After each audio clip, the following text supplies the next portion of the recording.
সময় 10 টাকা ইনকাম করে ঘুমিয়ে থাকবেন না, এটা ঠিক নয়। বাপ উপার্জন করবে, বেটা উপার্জন করবে, জামাই উপার্জন করবে, প্রত্যেকটা পুরুষ উপার্জন করবে, যতক্ষণ পর্যন্ত বাপের বুদ্ধি বিবেক আছে। বাপের বয়স 100 বছর হয়ে গেল, বসে খেতে পাবে না। ছেলেকে বলে দিতে হবে তুমি তোমার ব্যবসা করো, আমি আমারটা করছি। কোনোদিন বসে খাওয়ার সুযোগ ইসলামে নেই, বৈধ উপার্জন করতে হবে, এটাই জরুরি। সম্মানিত মসজিদের মুসল্লি, মানুষের জীবনে অবৈধ উপার্জন করার সবচেয়ে দুর্বল পথ হল সুদ। রাসূল সাল্লাল্লাহু আলাইহি সাল্লাম বলছেন, প্রত্যেকটা মানুষের কাছে সুদ এমন ভাবে পৌঁছে যাবে, মানুষের রগে রগে, মানুষ বুঝতে পারবে না যে সুদ এইভাবে জড়ে আছে মানুষের। এইবার আপনার নিয়তের উপরে চলবে সুদ থেকে বাঁচা। আপনি তো বললেন আব্দুর রাজ্জাক সাহেব, আপনার কথা তো শুনে আমি সুদ খাবো না বলছি, কিন্তু যে কাপড় পরে আছি ওই ফ্যাক্টরি তো সুদের টাকা দিয়ে হয়ে আছে।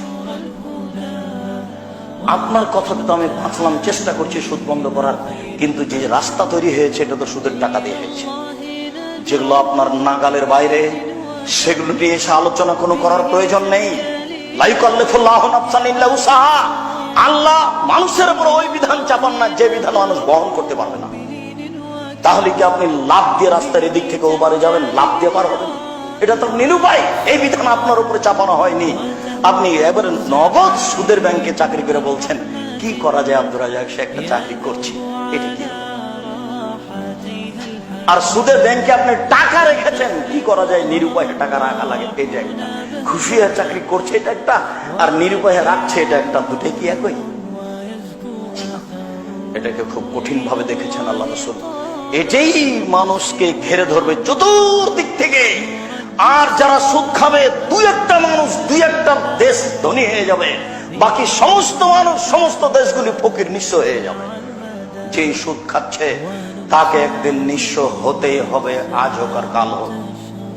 ও না হলে তার ছেলে হবে, তার ছেলে না হলে তার ছেলে হবে, এই টাকা হারাবে নিশ্চিত।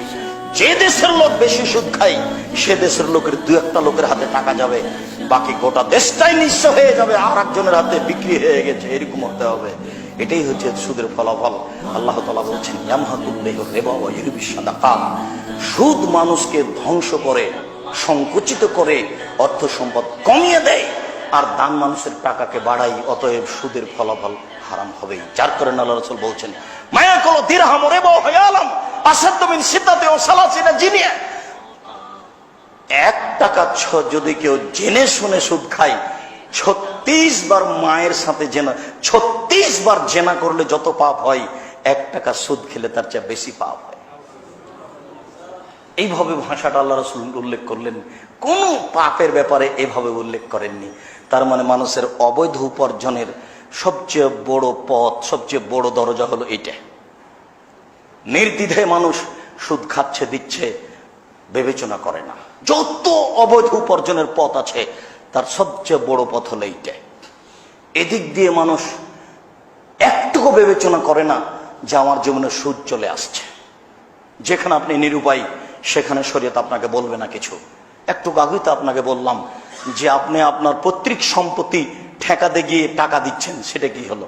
আপনি মাজলুম, ও জানেন টাকা দিচ্ছেন, নেন, নাহলে তো জমিটা হারাবে, বাড়িটাই হারাবে, কয়েকদিন পর বাড়ি ছেড়ে দিতে হবে।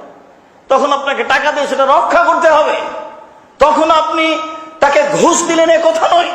তখন আপনি নিরুপায় নিজেকে বাঁচালেন, মাজলুম হ্যাঁ, এই হলো কথা। কিন্তু সুদের যত পথ আছে তার সবচেয়ে জঘন্য পথ হলো এইটা। রাসূল সাল্লাল্লাহু আলাইহি ওয়াসাল্লাম বলছেন, আর রিবা সাবুনা জুজান আইসা রহান রাজুলু মাহু।